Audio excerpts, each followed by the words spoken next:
This is a stick. My character is currently holding the stick. And that guy over there is just some random guy. Ah! Eat the stick!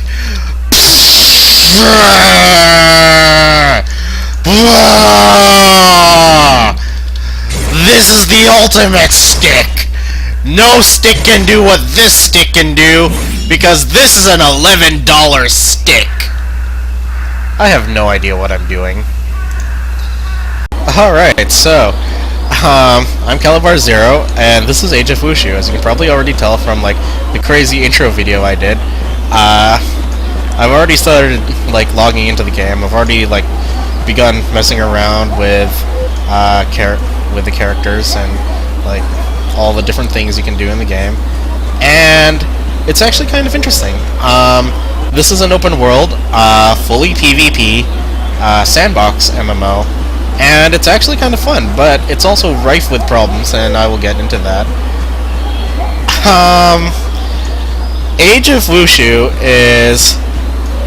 it's actually got quite a bit of depth into it, and I don't think I'll be able to cover everything I found in this game in a 20 to 30 minute video, and to be honest, I still actually don't know everything about this game. It's got, well, the translations could be better.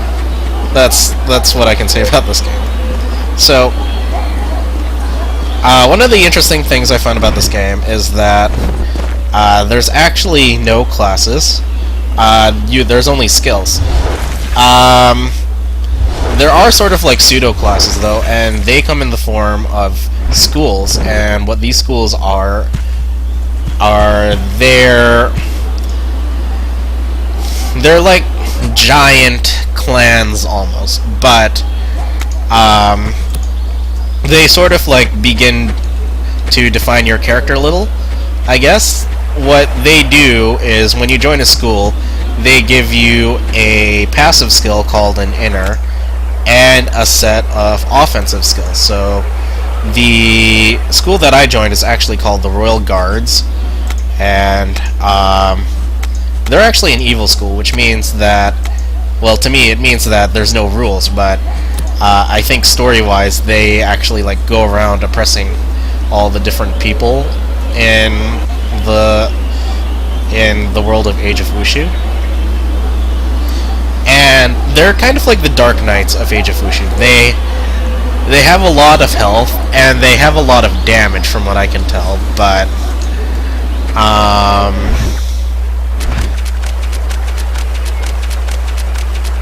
I don't really know what the butt would be for. They have a lot of damage, and they have a lot of health, and that's really about it. They also have a lot of stuns, which is nice, and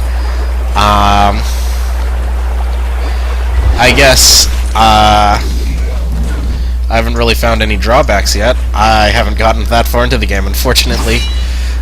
I'm still kind of new to the game. But, I found them to be a really fun class to play, and they generally use, like, a type of weapon called a blade, which are like these giant sabers, and they actually use ropes as well. So you saw a bit of the sword play in the beginning of the video. Here's a few of the rope attacks.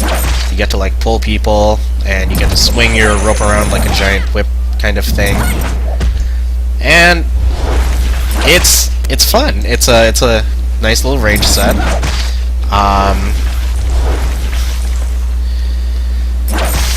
It's actually kind of annoying to fight against, because every time you get pulled, it also acts as a stun, and it leaves you wide open to that multi-hit AoE attack, and that thing really hurts.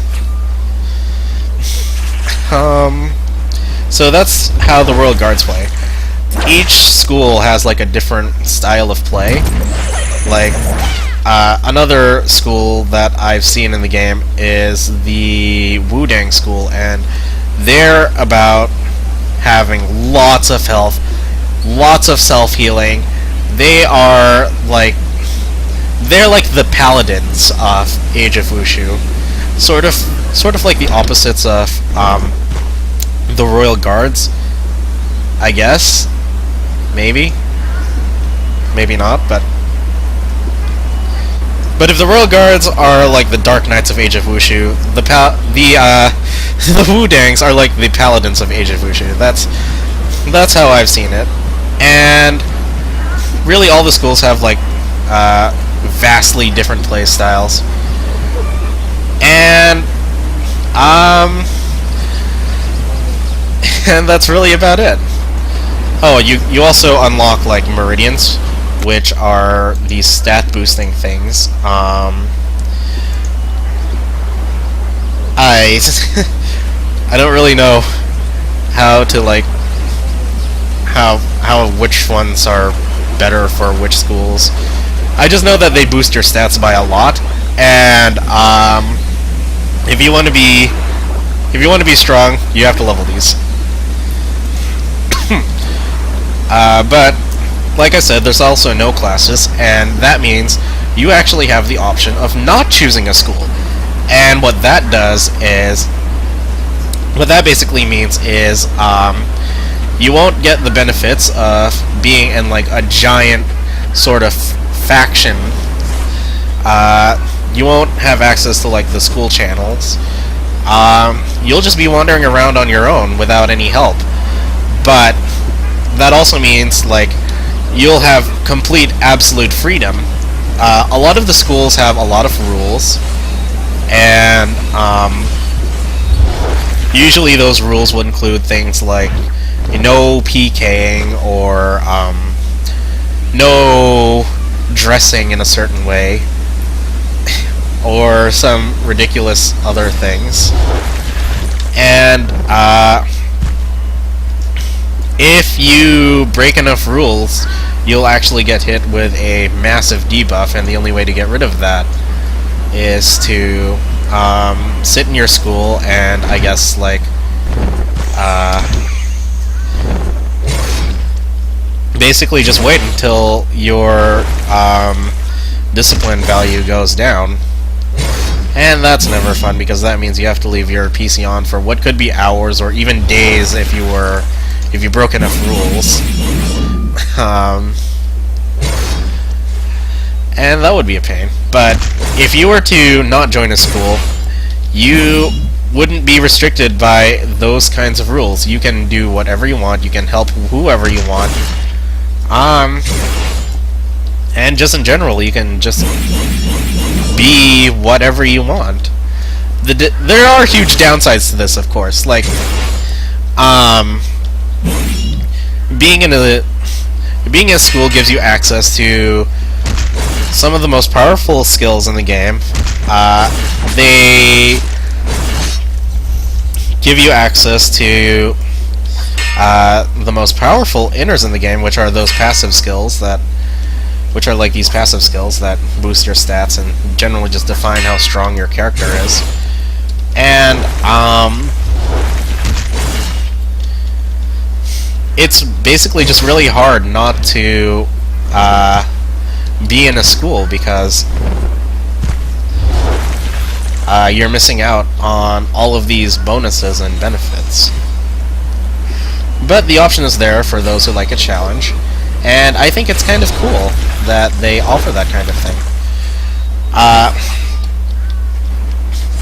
You also do have the benefit, if you're not in a school, to join what's called factions, and these are sort of like mini schools that you can join, and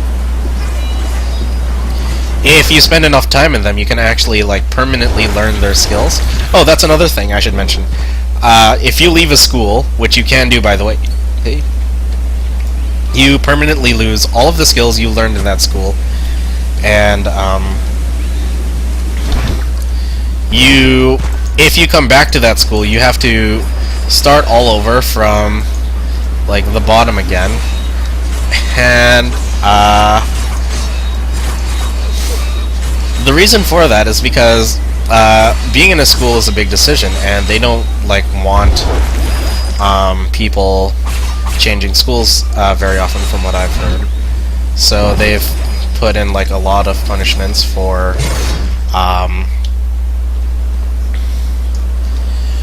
people who are trying to change schools.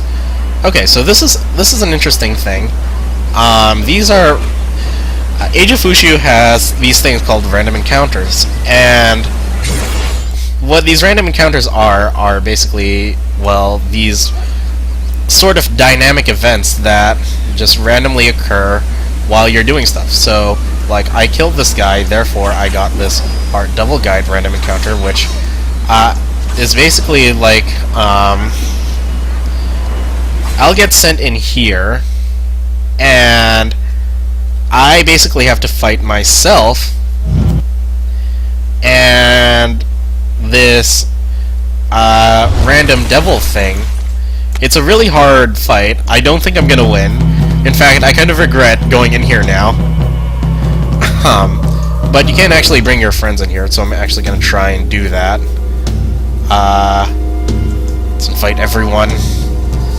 Need all the help I can get.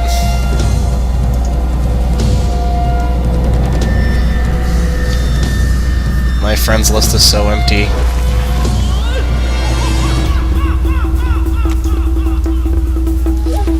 And hopefully they answer.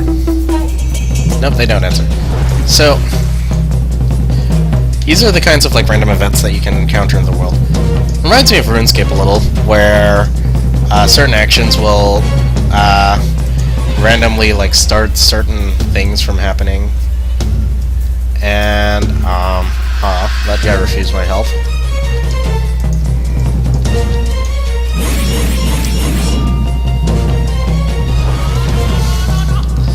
And, yep.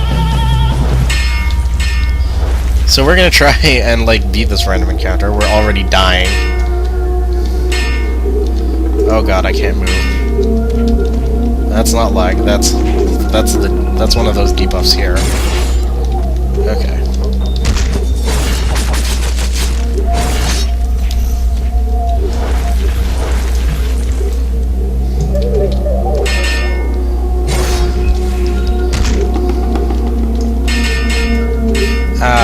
No.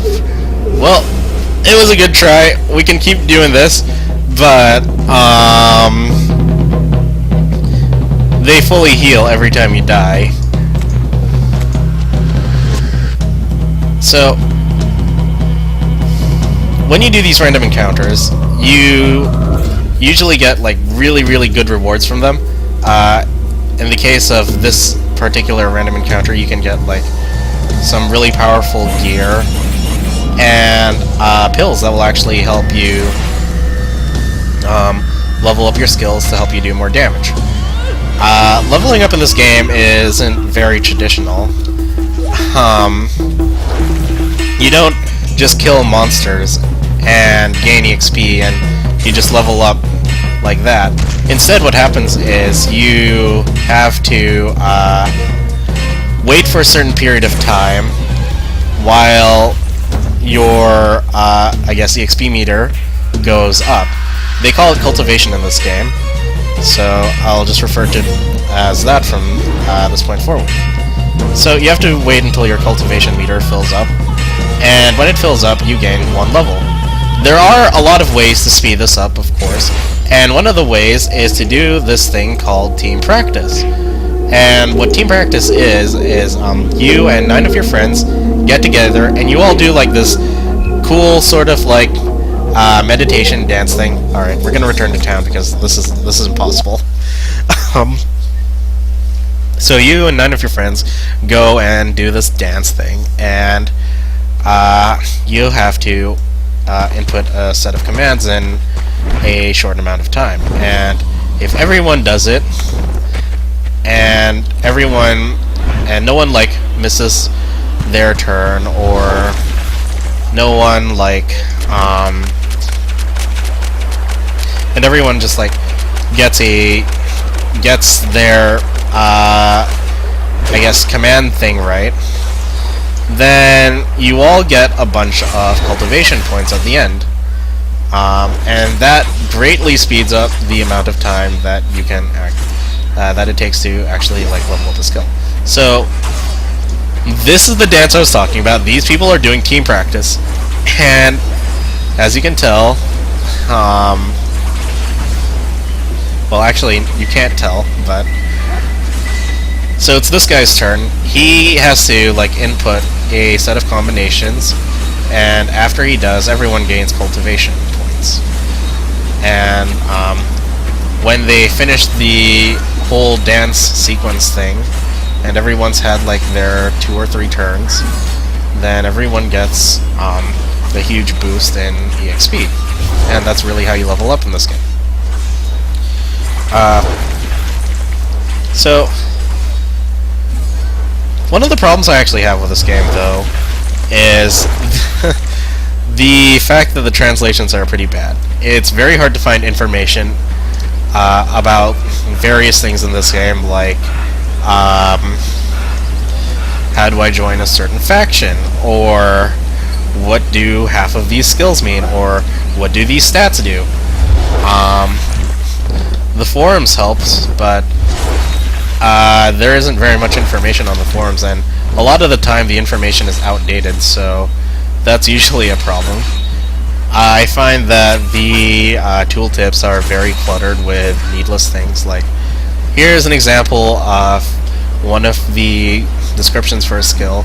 This skill is called Kill Indiscriminately. The description for the skill is: bathe in blood and burn sky, chop once with all your strength, deal 150 to 161 plus 11 plus 0 points of yang damage for a total of 1 hit. Each hit does about 166 points of damage to enemies in front. The lower your current HP is, the higher the skill damage will be. I feel like that they could like cut a lot of that down. So instead of having this giant wall of text for a skill description, you could just have like deals 150 to 161 damage, plus 11 strength bonus, plus 11 whatever purple bonus is, and then somewhere it should mention like the type of damage it does, like yang damage, or external damage. Which, by the way, I can never tell if these skills do external damage or internal damage. They're different, and they require a different set of gear to actually like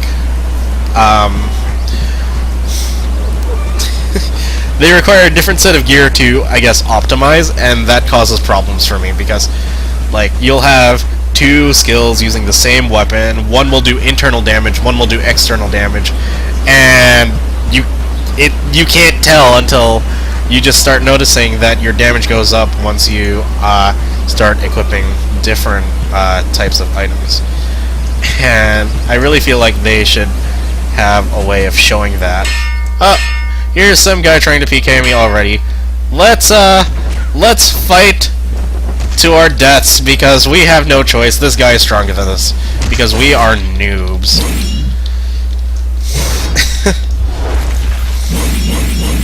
I don't want to make over. Yeah. Well, apparently we got a makeover.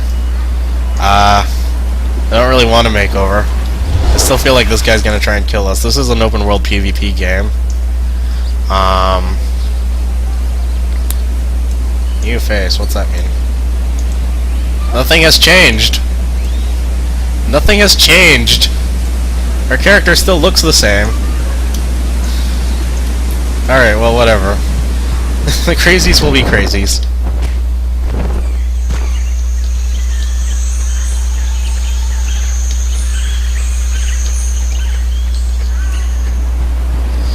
So, completely lost my train of thought.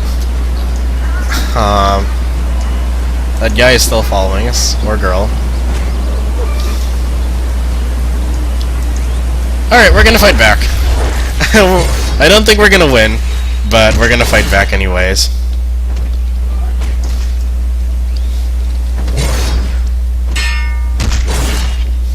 Yep, we're gonna die.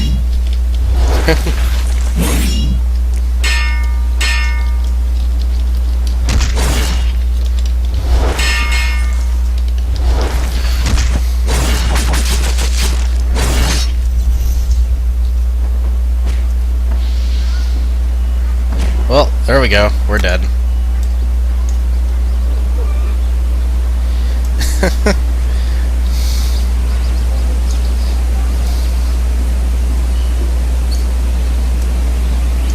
Oh, now I can actually see the face in the in our little portrait over there.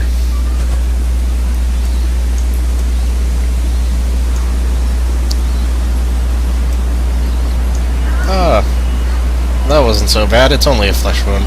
See, flesh wound's gone.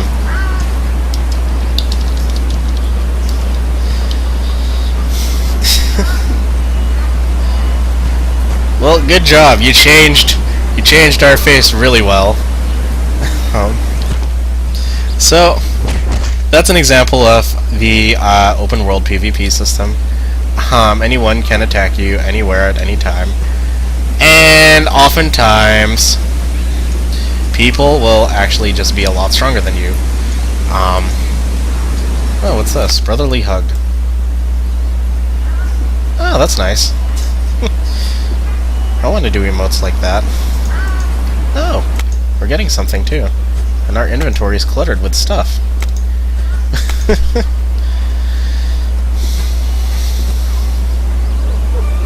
Fortune egg. Hooray, thank you, fallen angel, for the fortune egg.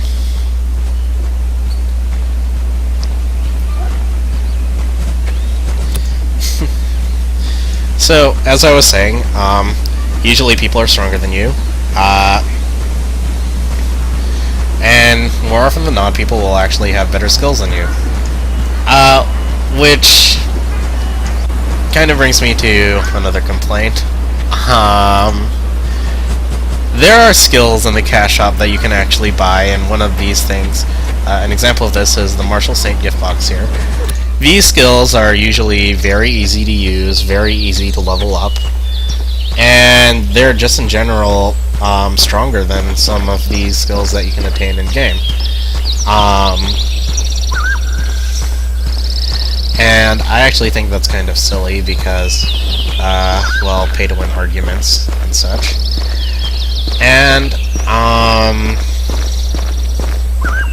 these skills are also very, very overpriced. To get like that Marshall Saint gift box, if I can open up the shop again, there we go. It costs 99 gold. That would be around 40 USD to get one new set of skills that's very, very easy to use and very powerful. And I really feel like whoops. I really feel like they shouldn't be charging money for skills in the game. That you should be able to earn all the skills in the game. But, well, I guess not. And another complaint I have is actually that a lot of the cosmetic items in the game, the permanent ones anyways, are incredibly overpriced, and the ones that are reasonably priced are timed. I don't enjoy buying like items that I know will disappear, especially when these items cost $3 or $4.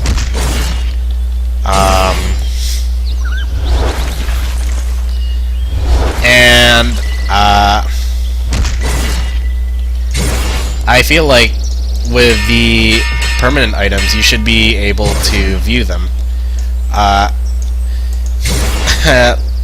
stated in like my crazy intro video that this stick was $11. I was actually wrong. The stick actually cost $3, but when I bought it, I was under the impression that I would be getting a fancy looking sword. The stick came in a box called the Blade of the Phoenix, and there's no way to view what this mysterious Blade of the Phoenix would look like. I even tried Googling it, and I came up with like a bunch of images that tell me absolutely nothing about what the Blade of the Phoenix looks like. So I I took a gamble. I thought that $3 was kind of cheap. I might as well buy it. And it came out looking like this. It just ended up being a stick. I could have saved myself $3 if I actually knew what the items looked like. And really, to me, this just means that I will probably not be spending any more money on this game. Only because I will not know what I get once I buy it, and really, I just feel like that there should be a way of previewing, like, what you buy before, or like seeing what you're getting before you actually buy it. So that's the other complaint I had. Overall, I don't think Age of Wushu is a bad game, but if you're looking for a super fun, super polished, well, not really super fun, this game is super fun, but if you're looking for like a really well polished game that you can really sink your time into, Age of Wushu probably wouldn't be it. It's a really fun game to like mess around in, but I probably wouldn't play this like really competitively or anything. Age of Wushu is a free game though, so if you want to like try it and check it out, you can Google Age of Wushu. It's by Snail Games, and overall I liked it. I'd be lying if I said I didn't, and that's really all I can say about the video. That's all I have time for. We'll see you guys next time.